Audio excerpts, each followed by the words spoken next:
شکریہ آپ نے ظاہر جو ہماری توجہ دلائی ہے وہ اپنے حساب سے آپ نے جو مطالعہ پیش کیا ہے. ظاہر ہم یہ کہتے ہیں، میں دوستوں کو یہ واضح کرنا چاہوں کہ مفتی صاحب عالم دین ہیں، مفتی ہیں اور ظاہر اہل علم ہیں، مدرسے سے پڑھے ہوئے ہیں. ہم تمام طلباء ہیں. ہم علی بھائی سے یا مفتی صاحب سے علمی اختلاف نہیں رکھ رہے. میں تو خاص طور سے میں کہہ رہا ہوں، ہم جو اس وقت بات کر رہے ہیں وہ علی بھائی سے اخلاقی اختلاف کی بات کر رہے ہیں کہ آپ کا یہ فرض بنتا ہے، فریضہ بنتا ہے کہ آپ علمی مباحثہ کریں، ڈسکشن کریں. منیر چشتی صاحب ہیں یہ جیسے آپ کے ساتھ، جب وہ جسے واقعی علمی مباحثہ کہتے ہیں وہ کریں تو یہ زیادہ اچھا ہے. اس سے پیغام زیادہ اچھا چلا جائے گا لوگوں کو اور لوگوں کو سمجھ میں آئے گا. ورنہ یہ بات پھر وہ لوگ کہیں گے کہ جی damage have been written, reverse damage have been done, engineer Mirza have been رن.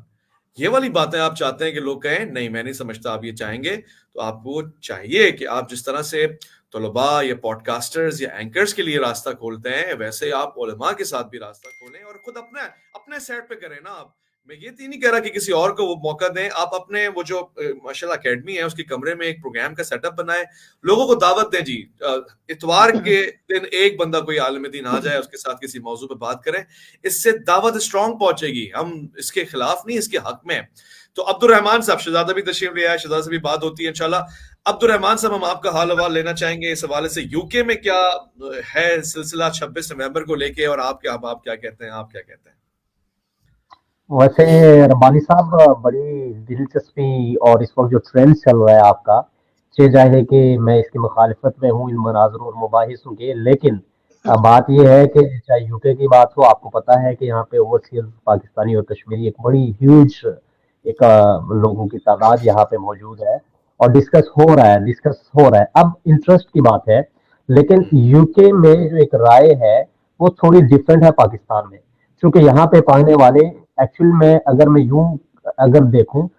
جو جدید دانش ہے وہ مذہبی جو پاپیت کا جو ایک غلبہ اور عروج بڑھتا جا رہا ہے نا، ایک ایکچولی جو ہم کلچرل مسلمز ہیں یہاں پہ، میں نے کسی مسجد میں نہ بریلویوں کی، نہ دیوبندیوں کی، نہ اہل حدیثیوں کی، نہ انجینئر صاحب کی کسی تھاٹ کی، یہاں پہ میں نے ایک گورا، ایک انگلش پیپل، ایک وائٹ مین میں نے نہیں دیکھا کہ جو یہاں پہ جمعہ پڑھتا ہو، جو مسلمان ہو، جو مسجد میں جاتا ہو یا جس کی دلچسپی ہو.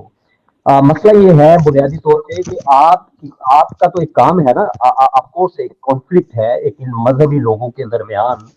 تو یہ کہ سوال اٹھانا ایک تحریر اور ایک مکالمے، ایک مباحثے کا، جیسے کہ آپ بار بار یہ اظہار کر رہے ہیں، اور ایک اچھی کوشش بھی ہے میرے خیال میں. لیکن ان تمام روایتی مذہبی یہ جو لوگ ہیں ہمارے پاس، جنہوں نے 70 سالہ جو پاکستانی دور میں ان کو ایک موقع ملا،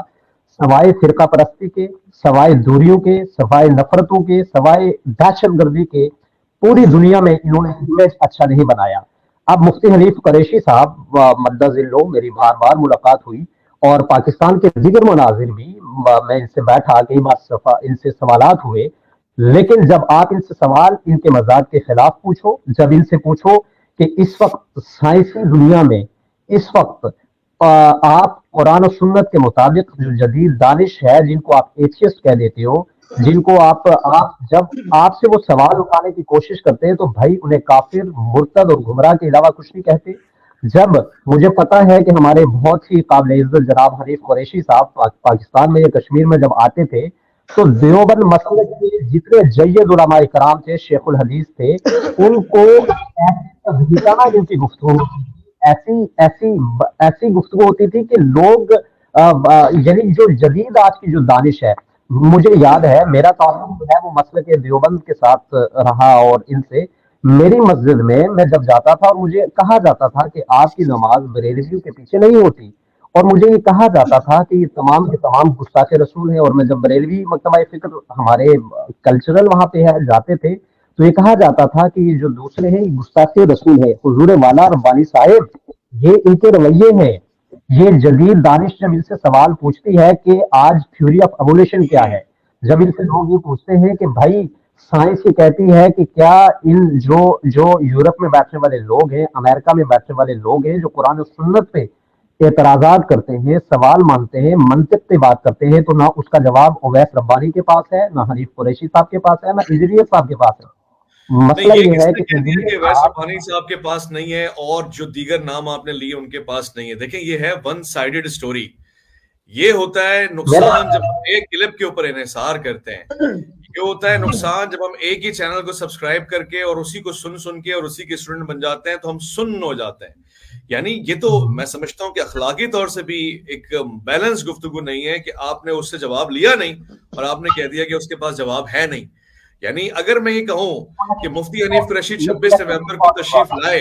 اور 26 نومبر کو لانے کے بعد لاجواب کر دیا علی بھائی نے ان کو، پھر تو 100% یہ بات درست ہو گئی کہ جی واقعا لاجواب تھا، نہ ان کے پاس ہے نہ ان کے مسلک کے پاس جواب ہے. مگر اگر میں نے ان کا جواب سنا ہی نہیں، سامنے بیٹھا ہی نہیں، اور میں نے اپنی کتابیں اور ان کی کتابیں دیکھی ہی نہیں، تو پھر تو یہ کامنٹ کرنا انتہائی خیانت ہوگی کہ ان کے پاس جواب ہی نہیں ہے. کیونکہ میں آپ کی اس بات کو انڈروز کر رہا ہوں کہ جدید جو مسائل ہیں، جدید سائنسی انکشافات ہیں، ان پہ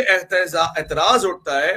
ایتھسٹ آتے ہیں، وہ گفتگو کرتے ہیں، تو اس کے لیے آپ کے پاس کیا تیاری؟ بالکل ٹھیک آپ نے بات کی ہے، مگر یہ ہمارے ٹاپک سے ہٹ کے ہے. سیکنڈلی تیاری ہونی بھی چاہیے. غامدی صاحب اس حوالے سے کام کر رہے ہیں. بلکہ ابھی کچھ دنوں پہلے ایک پوڈ کاسٹر ہیں، اچھی میری ان کے ساتھ دوستی ہے، راجہ صاحب کا ایتھسٹ کے ساتھ بڑا اچھا سلسلہ رہتا ہے اور بڑے سارے لوگ ان کو توجہ کے ساتھ سنتے ہیں، علمی ڈیبیٹ کرتے ہیں، وہ جس کو آپ مناظرہ کہہ رہے ہیں. اور آپ لوگ گواہ ہیں اس بات کے کہ